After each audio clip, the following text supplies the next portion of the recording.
Welcome to the Hard Lessons podcast. I'm your host, Charlie, founder of an Oakville-based construction company. Each week, we dive into the world of business, personal development, and the entrepreneurial journey. We'll be talking with successful business owners who've been in the trenches and learned those hard lessons. Whether you're just starting out or looking to take business to the next level, you're in the right place. Join us as we turn hard lessons into stepping stones for success. And I think it's a whole lot more than that as well, Julian, of the accountability, I'm sure, is a huge part of it. Of you're with this group, you're with like-minded guys, and you're not going to have an A-plus day every single day. I'm sure we'd all like to, but it's realistic. Like, welcome to real life, right? But yeah, there's someone else who's having a kick-ass day that day and brings you up, brings you up with them when you're on those calls or whatever. But I feel that the networking and being surrounded by like-minded individuals to really see what we can actually do, like our mind, I feel, gets in our way way too much. And it's like, oh shit, that guy was fat a few months ago when I joined, and he just did, I literally saw it. And it, like, just seeing what's possible, and whether it's with that or with business networking events or with, you've been everywhere and know so many people, and not only with fitness, but with business or anything, right? Just surrounding with like-minded is a whole different thing than just you and the mirror, So I feel that's probably a huge part of it. No? Yeah, you're absolutely right. It's a huge part of it. Yeah, we like to say that there's sort of 3 C's in our business and what we do, right? There's the content, so that's like the system itself. Then there's the coaching. It's how we coach. We coach very differently than your traditional like life coaches, or we're far from personal trainers also. And then there's the community. So I'm really happy to touch on that. Men who are driven, they like to be around each other. Okay. In the entrepreneurial world, we all know it, right? YPO, EO, different founder groups. We all want to be around each other. And that's great. But then men who are driven and want to live a life of fitness and wellness, that's a smaller subset, right? And especially if you're not a guy who like came up, being healthy your whole life, but you actually have to make that hard change. And that change is hard at the beginning, but it's a lot easier when you got guys that are doing it with you. And it's easier in the long run. Sure, it's hard today, tomorrow, and next week, but when you're 60, 70, probably a hell of a lot easier. You're pretty much fucked if you don't start taking care of yourself before you're 60 or 70. Seriously. You're going to be getting to know your doctor real well if you don't take care of yourself. If you don't go in your 60s and 70s in good shape, straight up. Like, that's not a matter of opinion. Like, unless you're, 1 in a million, like you're going to be kind of fucked. You got to take care of yourself before that. So the community is huge because, like you said, you're having a shitty day, or, you've hit a plateau. When you hear from another guy who's basically in your shoes, that he's achieved something, or that he's, doing this today, he's hitting day 2 today, or he just like rocked out his, lower pectoral exercise, or, he's sending a picture in our private community of like the lunch he made straight from from the F Food Bible. It's like, oh shit, I got to try that. Or like, I see it happen every day. It's like, oh man, hey Alan, like, what did you put in there? That looks really good. Oh dude, I just followed the Bible. Oh shit, I must have missed that page. Okay, cool. Like, it's that type of camaraderie, which is amazing. And then we have these group coaching calls, like every single week. There's calls that guys can just hop into to, shoot the shit, get motivated, talk about a challenge, hear about a new strategy. We bring in experts all the time that people can learn from and be inspired by. And then what's really cool also is that because a lot of our guys happen to be in like major centers, like whether it's like the GTA or Toronto or like it's New York, we have a lot of like guys that are in like major centers, right? We don't have too many in LA yet, but eventually that'll happen. So because of that, a lot of the guys actually end up becoming, true friends in real life. Some of them have said like, oh, you live at so-and-so area? Why don't we hit this gym? We'll join together and we'll start going. So they become gym buddies. And like, another guy, a lot of my guys run charities on the side. Again, successful guys, often you want to become a board member of a charity. So these guys are running charities, and, they invite our members to their charity events, or they're having a wine function at their home with a guest speaker. I've seen many of my clients go to their homes. And in fact, some of them have become my good friends. Like, I just got married a few weeks back, And, I had like many of my clients actually come to the wedding because they become like real good friends. Yeah. The community was a key part of starting this. It wasn't just about another online program that you purchase and you do on your own. We really wanted this to feel like you're becoming a part of the family. You can see our logo is the lion. We call our guys lions. You join as a cub or a bitch, and you become a lion. And the guys call each other lions. It's a whole thing, brother. And in 2025, we're really going to grow that community. That's awesome. That's awesome, Julian. Yeah, like huge. And I feel that's missing. Like you just alluded to it. There's so many shitty fitness programs. They give you a textbook or give you some course, but there's not that other part to it. The fitness, the wellness, the community and calls, the accountability, right? So yeah. And Charlie, if there is something like that at all, I'll tell you when it's not, or where you can't find it for men above 40. That's the big, that's another big difference, right? Like, I've heard of different fitness communities here and there, but like for guys above 40 who are at a same stage of life, almost all my guys have kids and have wives. Their wives are telling them to sleep in a different bed, eh? Yeah, dude, I had one guy come on one of our group calls. He was a really funny dude. He is a really funny dude, I should say. And he comes on and, we're just going around like sharing a little bit. How you doing? I'll call him Joe. Oh man, I'm having a great day. Okay, why is that? He goes, I've been in this program for 2 months and I can fucking see my dick again. There you go. A couple guys over the past while have mentioned, they joined because, their sex life isn't what it used to be. And, specifically, I had a couple guys say that they have a snoring problem and like their wives can hardly sleep next to them. One of them will like have to wear one of these masks to help you breathe. And I know it's funny for us to talk about, but like, it's actually not, because if that was you or me, that's a shitty place to be in. Like, think about it. If your marriage is now suffering because you're overweight and out of shape, like, think about how that's like going to actually impact your home, your kids, your life. You're going to go to run your business and you're not going to be nearly as focused and positive because you're fucking pissed about what's going on in your house. Yeah. So we're actually like making men better men through fitness and through community. Awesome. That's awesome, Julian. Now, if we can go back to the anxiety piece, I haven't read your book, but I am super curious. And I know whether it's fitness guys or business, high performers in general, everyone deals with it. Yeah. Stressful situations. And it's oftentimes how well you can perform under the stress and lead your team, make the right decisions. Walk us through first, like the book of what drove you to write it. And then what was the lesson from it? Give us the close notes of it. Yeah. So the thesis or the Coles notes is that anxiety is actually our secret edge. It's our life compass. Okay. So when it alerts, which is anxious feelings, right? We all experience them in different ways. Some it's racing heart rate. Some it's butterflies in the stomach. Some it's, nausea. Some it's dry mouth. Some it's getting the sweats. Some it's just racing thoughts, some it's stuttering, some it's diarrhea.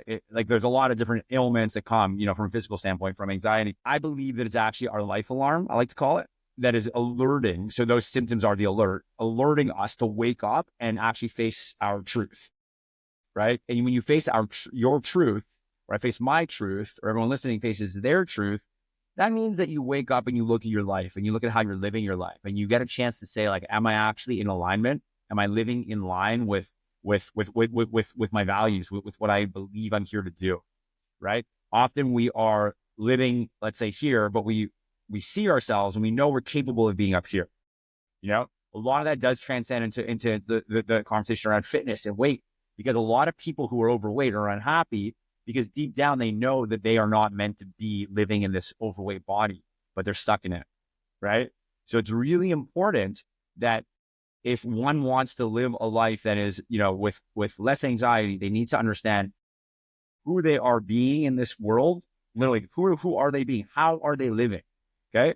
Obviously, they're still being Charlie, but is Charlie doing the things behind closed doors or out in the world that Charlie, as his highest, best self, is good with or not? And if he's not, I'm sure with you, of course you are. But let's just say, pretend if you... No, we're all fucked up, Julian. We're all fucked up in our own ways. If we're not living, in line, then all of a sudden that I like to call like the anxiety gap or the anxiety shame gap, that gap, I believe, is where a lot of anxiety comes from.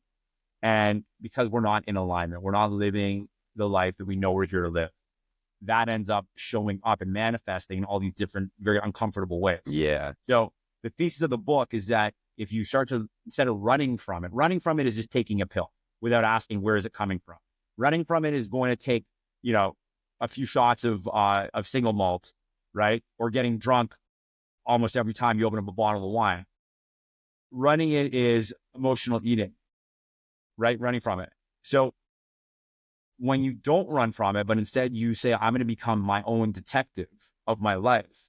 And you take out that magnifying glass like you're on the scene of a crime. Start to analyze. You got to analyze. You start to look around. You start to say, well, hang on, how did I sleep last night? Or how did I sleep this past month? You say, hey, is my anxiety, this was one for me. This is a big one for me, I'll be honest. Is my anxiety worse on Mondays and Tuesdays than on Thursdays and Fridays? Almost today, no. But when I was in my anxiety rut, the answer was 100% yes. Why? Well, because every weekend I was going out and getting fucked up and not sleeping, from the pre-party to the after party, and then not sleeping and then waking up, going to a boozy brunch and like, boom, no wonder I feel like shit every Monday, Tuesday, and I have anxiety because I am literally poisoning my body. Every wellness practitioner in the world, even if they're not even good, understand that when you start to put poisons in your body and you fuck up your sleep system and your rhythm, and you take away, and I'll get to this is a big one, take away your purpose over those few days, you all of a sudden are like a fish out of water and you get that anxiety. Let's talk about purpose for a sec.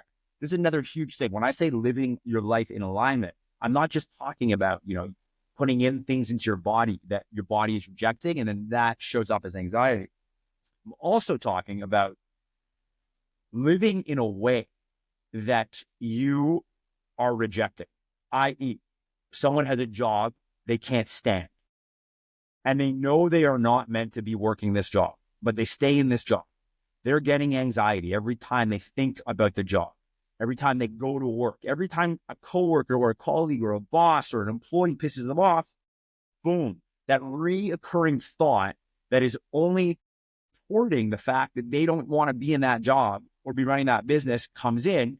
And all of a sudden it's like a cycle, right? And it just gets worse and worse and bigger and bigger. So when we can explore our anxiety, we have a chance to start to ask ourselves the real hard questions. Another one is relationships. How many people are in a toxic relationship and they're anxious because they're in that relationship, right? A lot of people. Yeah. So interesting. This is what the book's all about. So it tells you about how to become the detective of your life and listen to that life alarm. But then the other thing is, okay, so if my anxiety is sky high, how do I also say, hey, maybe some of this is really positive. Maybe some of this is actually just like negative, nervous energy. So I'm sky high, I'm overflowing up here. But what about if I can take my anxiety down to here with different lifestyle strategies and different wellness modalities and different ways to think about it so that I can now actually retain some of that natural God-given energy and channel it into the things that I want to achieve in life. So redirecting those feelings to something a lot more positive by analyzing it, correct? Like analyzing the sleep was something for like sleep and partying and your beginning of the week was shittier than the back half. And the hard convos you mentioned of hard conversations, a lot of times the magic we are looking for or the solutions we're looking for is in the conversations we're avoiding. Yeah. Sure, there's anxiety buildup and they're hard conversations for a reason, but continuously getting these reminders, analyzing what they mean, getting to the bottom of it. Is that what you're getting at? Yeah, absolutely. Yeah. And then you can take that anxiety, that energy that was once negative, and you can shift it into positive. And then that's where it becomes your secret edge and your superpower. I remember very clearly back in the day, and notable, we were going to close our biggest deal. It was a life-changing deal for me. Okay. I'm not going to mention the name of the company that we were going to pitch to, but it was a life-changing deal. I knew that if we closed it, I was going to be able to hire more staff. I was going to be able to literally buy a piece of property. Big things were about to happen, and we were going to grow the company. And I was going up head to head against some major media entities that had significantly more resources than we did. And I was also pitching to like a room of 8 people on my own. These other entities come in with like a team of 8, and I'm on my own. Like I'm rushing to fucking Starbucks to pick up some coffees for everybody so that I could meanwhile, these guys are taking them to, front row seats at the Jays games and the Leafs. Okay. So I had to go in and I was anxious as fuck. I called my best friend. He's a smart business guy. And I'm just like, dude, I'm stressing. Okay. I'm at the Starbucks down the street from this agency. I got to go do my thing. Got to close it. And we were just talking it out for a bit. And in the moment that I said goodbye and thanks for the quick chat, and I walked 2 blocks, I had this moment where I said, all this anxiety I'm feeling, Charlie, this is long before I knew about writing a book on anxiety. Okay. This is just me starting to explore this thing. I'm like, if all these famous athletes who I watched as a kid and I look up to are able to, because I used to play hockey, like sort of competitive, like never, like OL or higher, but I was playing some competitive hockey for a bit. And I remember I would get butterflies myself before the game. You're like, who does it, right? You get a little nervous. Sometimes even might puke a little bit. You get into it. You get diarrhea game day, like all this shit happens. No pun intended. And it's like, well, how did these pro athletes even better? Presumably they have the same angst before a game. How do we shift it so that when we step on the ice, or we step on the field or on the court, all the noise is gone and now we're in the zone?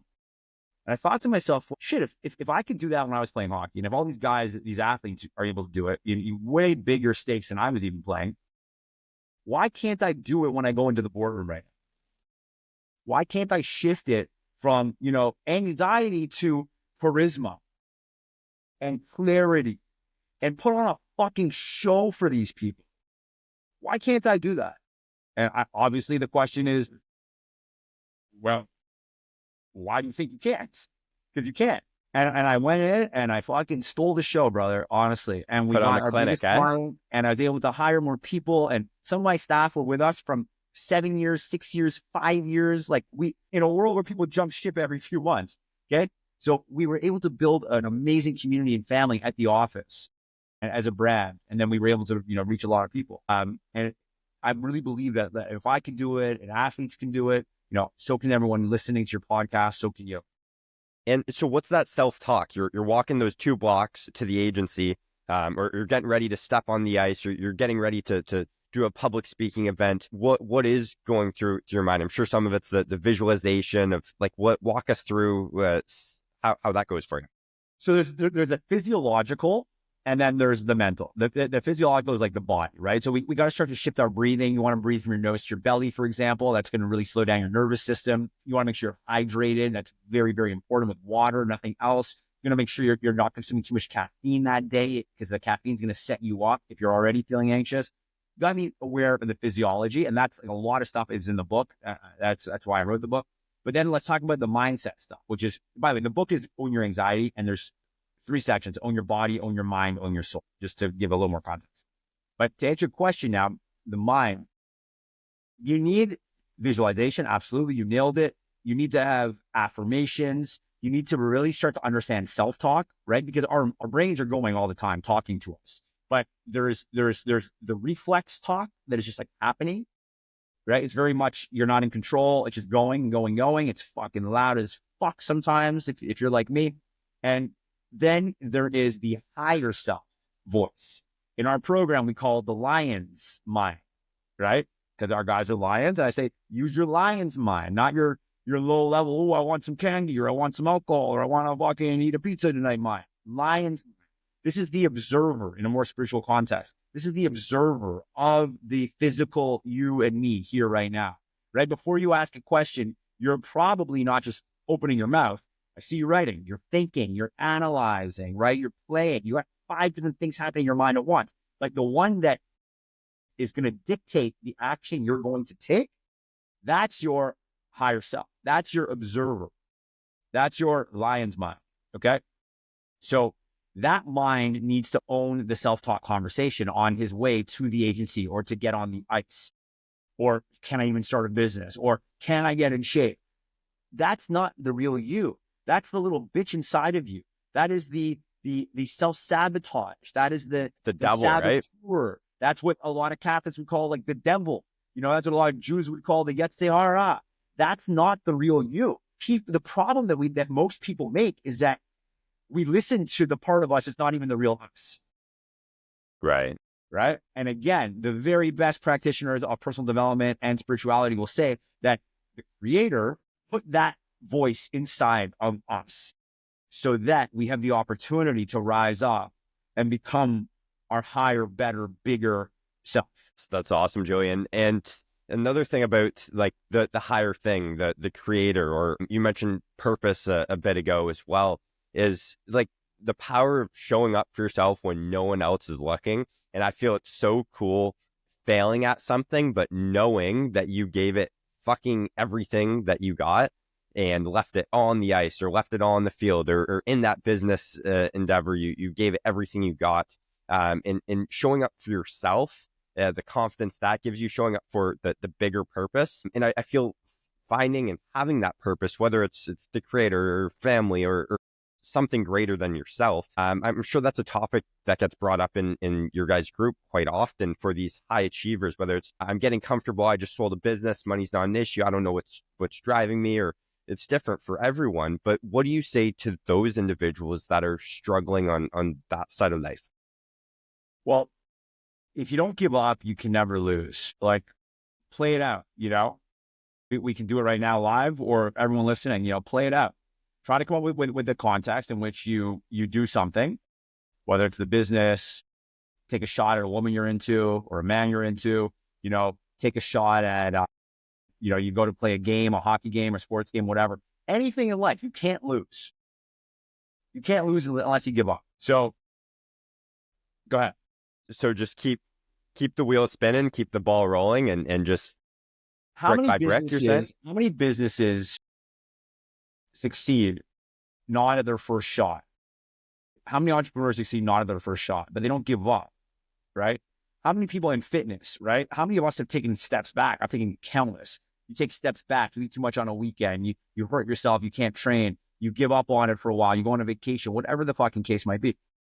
But then you come back, right? You can't lose if you don't give up. How many people get into a fight with their partner, but they don't just walk away? They show up and they work it out, right? You can't lose if you don't give up. And here's a good one. Someone might say, well, that's not true, Julian. Listen, coach, you could go play hockey, and if I lose the game, I lost. Well, why are you counting the game as the only benchmark in terms of success? What about the season? What about next season? What about your fucking career? Well, you lost a game. You lost 5, you lost 10. You had a negative number in the standings. Wow, more games lost than games won. You're plus minus on the ice or on the court. But in what benchmark are you calculating your success? Right?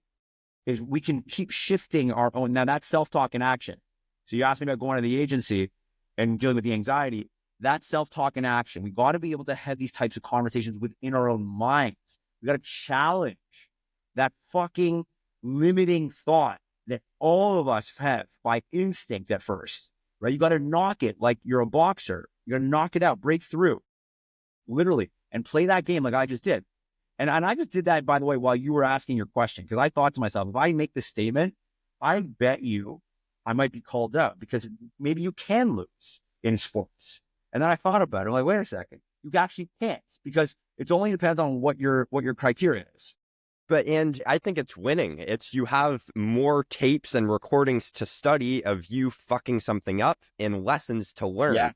What if you just won the whole season and you didn't get better? All the other teams were just shit. You're still in the same spot, but you lost. So now you're this whole different player. Next season, you kick ass because you work all summer, whatever the case is. Yeah. I think it's you're bang on. It's shifting that inner, that mental and perspective of like, no, like we can be grateful and take this as a lesson and get better, come back stronger, kick ass, right? Yeah, brother. I love it. Awesome. Listen, Julian, we'll the last thing before we wrap this up here, I'd love to hear a standard. I ask everyone this, a standard you hold people to across the board, personally, in business. What's something important to you, a standard that's everyone's held to? It's a good question. I wish I had a little notice on this one. But a standard, firstly, it's honesty. Yeah. I don't really fuck around with people who aren't honest. I expect people to be forthright and honest. I really expect kindness. That's a standard that I look for very much. I think why my coaching style resonates with a lot of guys is that, it's like I hit it with tough love, but there is a gentleness and a kindness, as well. So I really care a lot about kindness, and, it's understanding that I got a tattooed on my arm, the first tattoo. It's in Hebrew, and it says life is what you make of it. And it's in a circle also, for the circle of life. I'm also crazy, so I got my logo tattooed here. Life is what you make of it. I'd say that is a standard. I can't say that I hold people to that standard, because that's an individual decision to accept that life is what you make of it. But for me personally, I hold myself to that standard. Yeah, I don't know. I can keep on going on with different standards. I think there's a few that I hold on to. I think that's something that's getting more and more rare and lacking, of people being able to shoot people straight, take the fluff out of things, and the tough love, how you just phrased it, is bang on. I love it. So listen, I appreciate your time, Julian. Great chat. Lots of knowledge. I'm so glad we finally made it happen, man. Thanks for being flexible. Yes. Crazy with the wedding and moving. I and get everything. it, dude. No problem. Leave us with where people can find you. Where, I know you're all over the LinkedIn, Instagram. Fill us in. Where can people go find you, and even if they're interested? Easiest thing is to Google Julian Brass, JulianBrass, or the website is fbit40.com. Those are the easiest things. You can find all my stuff just by doing that. And, I really try to continue to come up with good content. And my team, we work very hard to come up with content that inspires people and that's relatable. So, hopefully wherever you guys are in your journey, if you are looking to actually, change your lifestyle and have a transformation that you can actually sustain forever, we'd love to hear from you. It's awesome, Julian. Listen, thanks again, eh?